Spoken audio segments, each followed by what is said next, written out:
Doctor साहब, जैसे आप जिक्र कर रहे थे आप भी बाबा साहब का।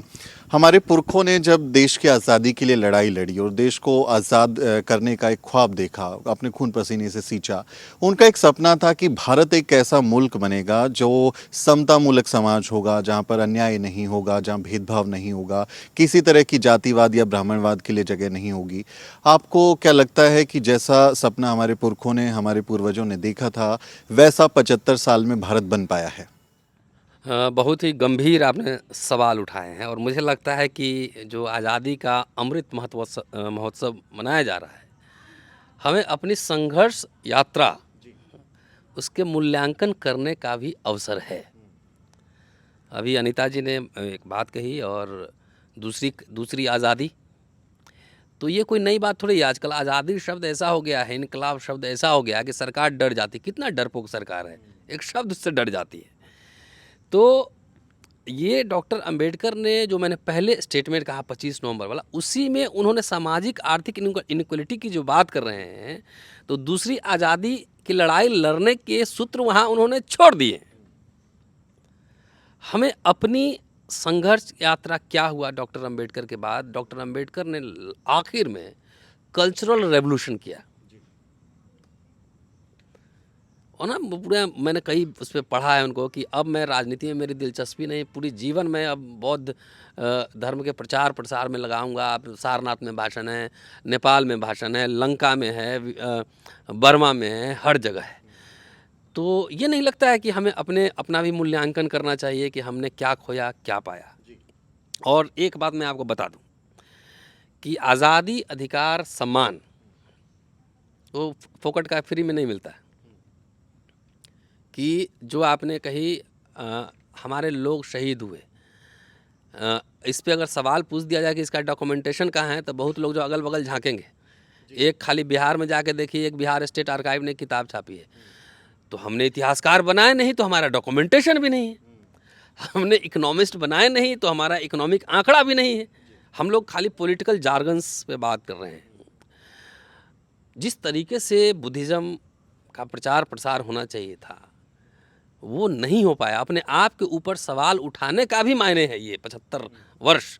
हम जानते हैं कि मोदी जी का जो अमृत महोत्सव है वो अडानी के लिए है, उनके दोस्तों के लिए है। कि जो 10 लाख, मैडम बात कर रही थी अभी, जो किसी को 10 लाख करोड़ का स्वामी है, किसी को 10 लाख 2.5 लाख करोड़ कर्जा है।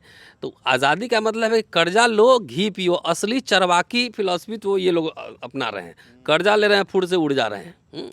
कल मैं एक प्रोग्राम में था तो संजय सिंह कह रहे थे कि पूरे भारत का खेल बजट 3,000 करोड़ का है और ललित मोदी 3,000 करोड़ ले जाके इतना बढ़िया फोटो डाला है।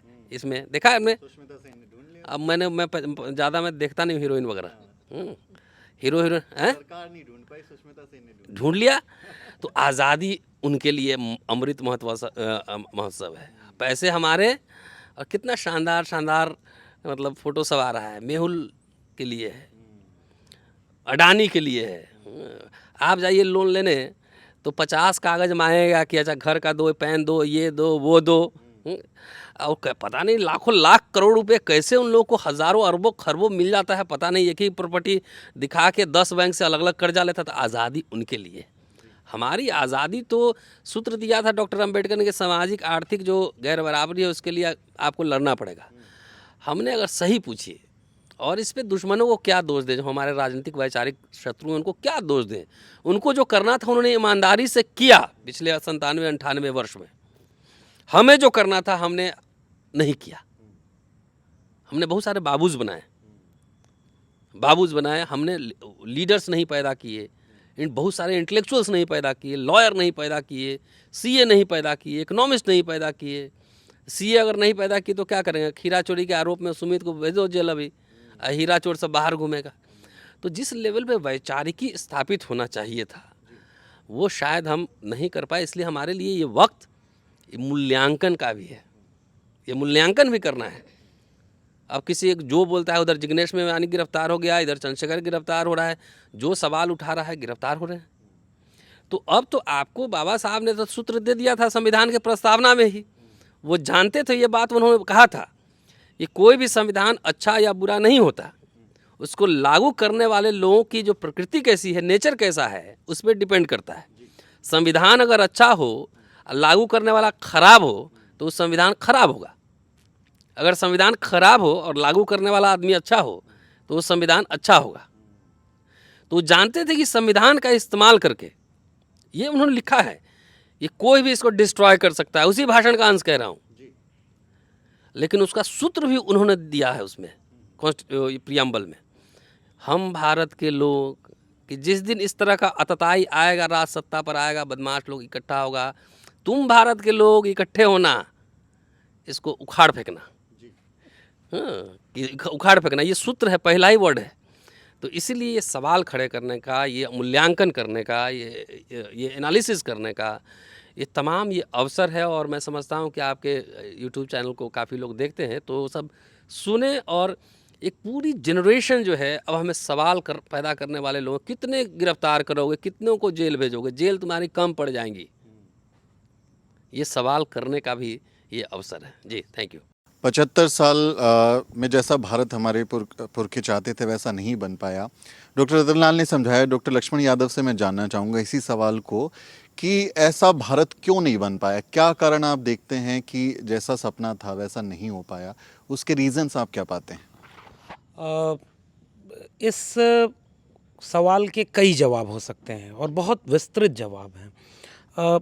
जिस रास्ते आज़ादी मिले थे या जो आज़ादी मिली थी, अभी जब डॉक्टर जितेंद्र मीणा बोल रहे थे तो मैं वाकई ये बात सोच रहा था, और मैडम जब कह रही थी कि ये जो आज़ादी है ना, ये इस देश के नागरिकों को, जिन्हें अब केवल संख्या में तब्दील कर दिया गया है, गिनती हैं वो 1-1.25 अरब, ये, लेकिन वो गिनती नहीं है, उनमें बहुत अंतर है। और जो अभी डॉक्टर रतनलाल जिस डॉक्टर अंबेडकर के भाषण का जिक्र कर रहे थे, और उसमें जो सामाजिक और आर्थिक गैर बराबरी आई है, उन सब को एक जगह रखें तो आपको लगेगा कि इस देश में बहुत अंतर है लोगों में, उनकी जीवन की स्थिति में अंतर है, उनकी सामाजिक स्थिति में अंतर है, आर्थिक में है, उनके लैंगिक आधार पर बहुत बंटा हुआ है समाज, भौगोलिक आधार पर बंटा है। निश्चित रूप से कश्मीर वाले 75 साल के आज़ादी में कश्मीर ने जो जो झेला है, बस्तर ने जो जो झेला है, या नागालैंड और त्रिपुरा ने जो झेला है, दक्षिण के राज्यों ने जो झेला है, वो किसी और राज्य के लोगों को महसूस हुआ क्या? हमारे यहाँ मैं साहित्य का विद्यार्थी हूँ, तो बाकी चूँकि सारे विद्वान हैं, अपने ढंग से वो बात पूरी हो जाएगी, इसलिए मैं केवल रेफरेंस साहित्य और समाज का ले रहा हूँ। मुझे याद आ रहा है एक बहुत प्रसिद्ध शेर है, मैं थोड़ा सा पीछे जा कर के आज वाले सवाल का जवाब खोजने की कोशिश कर रहा हूँ। नारा लगा था ना, एक कविता है जिसे राम प्रसाद बिस्मिल के नाम पर चला दिया जाता है, जैसे कोई भी झूठ है, महाराणा प्रताप ने अकबर को हरा दिया था, पृथ्वीराज चौहान ने मोहम्मद गोरी की हत्या कर दी थी, अब तो ये इतिहास वाला दौर आ गया, फिल्म बन गई। लेकिन ये कविता मूलतः बिस्मिल अजीमाबादी की है, और जो अभी इस प्रसंग पे भी ठीक बैठ रही है कि खींच लाई है सभी को कत्ल होने की उम्मीद, आशिकों का आज जमघट कूच है महफिल में है, ऐ शहीदे मुल्क मिल्लत मैं तेरे ऊपर निसार, अब मेरी हिम्मत का चर्चा गैर की महफिल में है। हम अभी से, वक्त आने पर ज़माने को खबर हो जाएगी, हम अभी से क्या बताएं क्या हमारे दिल में है। अब चूंकि राम प्रसाद बिस्मिल ने इसे कहते हुए शहादत दी, भगत सिंह ने सरफरोशी की तमन्ना गाते हुए शहादत दी, ये एक पक्ष है आज़ादी का। मेरे मन में सवाल आता है कि जिस ख्वाब को देख करके इन लोगों ने शहादत दी, जिनका इतिहास हम जानते हैं, उनका ख्वाब आज कहाँ खड़ा है? दूसरी तरफ, जैसे एक रेफरेंस ले रहा हूँ, आदिवासियों ने कितनी शहादत दी है तो आपकी इतिहास की किताब में दर्ज ही नहीं है। दलितों ने कितनी दी, इसको लिखने वाला कोई नहीं था।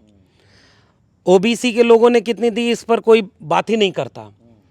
मैं आजमगढ़ से आता हूँ, और 1857 के विद्रोह में जो सूची बनी है, 100 से ऊपर लोग मारे गए, और उसमें अधिकांश लोग वंचित शोषित समुदाय के थे, उन पर बात ही नहीं होती। नंबर एक बात तो एक तो ये इतिहास जो बदला जा रहा है, इतिहास पूरा नहीं बताया जा रहा है। मुझे लगता है कि 75 साल बाद कम से कम इस देश के नागरिक ये तो पूछें कि सफ़र शुरू कहाँ से हुआ था। सिंधु घाटी सभ्यता में क्या था भाई, शहरी सभ्यता से वैदिक काल की ग्रामीण सभ्यता में कैसे आ गए? ये कौन सा इतिहास था जो पलट दिया गया? पाली के समय का इतिहास संस्कृत वाले ने कैसे, संस्कृत सबकी जननी हो गई, पाली कहाँ से आई थी? पाली के समय के शब्दों का प्रयोग कहाँ गया, इतिहास बदल दिया गया, नंबर एक बात। लेकिन चलो बहुत पीछे न जा करके एकदम इस समय के इतिहास को देखें तो एक लड़ाई तो ये लड़ी गई जो इतिहास की किताबों में दर्ज है। दूसरी लड़ाई पैरेलल, बहुत पीछे न जाएं तो ज्योतिबा फूले अंग्रेजों के सामने, अंग्रेजों के साथ, अंग्रेजों के खिलाफ दोनों लड़ रहे थे। और ये बदनाम किया गया कि ज्योतिबा फूले तो अंग्रेजों के साथ थे।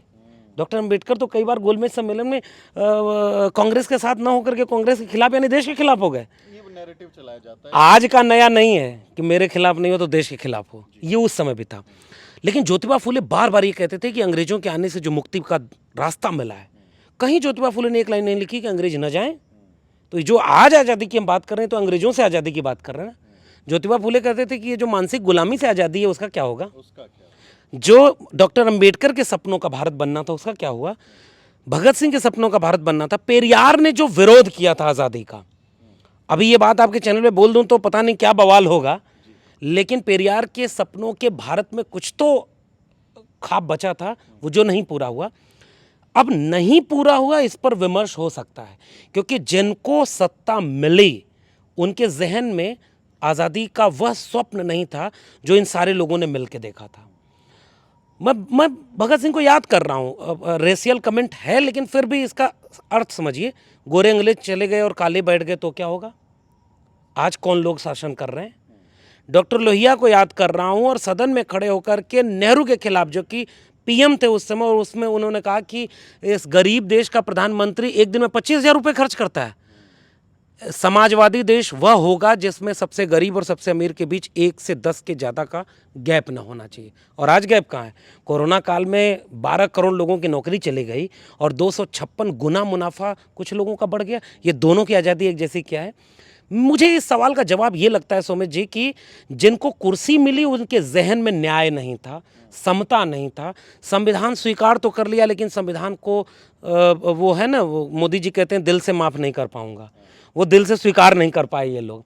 और सत्ता जिन लोगों को मिली उन्होंने न्याय नहीं किया, इसलिए आज वो जो गैर बराबरी दिख रही है वो हमारी आज़ादी को अधूरा बताती है और वो निश्चित रूप से अभी लंबा सफ़र तय करना होगा।